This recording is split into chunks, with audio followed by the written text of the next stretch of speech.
SI unit of weight क्या होता है, मतलब कि जो वेट होता है उसका एसआई मात्रक क्या होगा। तो देखिए इसका जो सही आंसर है वो है आपका न्यूटन। तो सबसे पहले तो हम ये समझते हैं कि एसआई यूनिट जो वेट का है वो न्यूटन क्यों होता है। तो पहले आपको इसके लिए ये समझना होगा कि वेट किसे कहते हैं। तो देखिए जैसे अगर ये अर्थ है, ठीक है, और आप एक ऑब्जेक्ट है जो अर्थ के बिल्कुल करीब है, जो इसके ग्रेविटेशनल फील्ड के अंदर है, तो अर्थ इसे अपनी तरफ अट्रैक्ट करती है, मतलब खींचती है।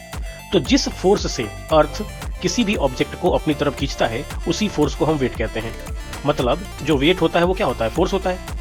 तो अगर वेट फोर्स ही होता है तो जो फोर्स का ऐसा यूनिट होगा यानी कि न्यूटन, वही तो वेट का भी होगा। इसका मतलब इसका सही आंसर क्या होगा, न्यूटन। ओके, चलिए बाकी सारे ऑप्शंस देख लेते हैं। यहाँ पे जो किलोग्राम है, किलोग्राम जो मात्रक होता है वो होता है मास का, मास मतलब द्रव्यमान का, ठीक है। ग्राम भी द्रव्यमान का ही होता है, मास का ही होता है। और जो डाइन होता है वो यूनिट होती है फोर्स की, बट ये सीजीएस यूनिट होती है, ठीक है।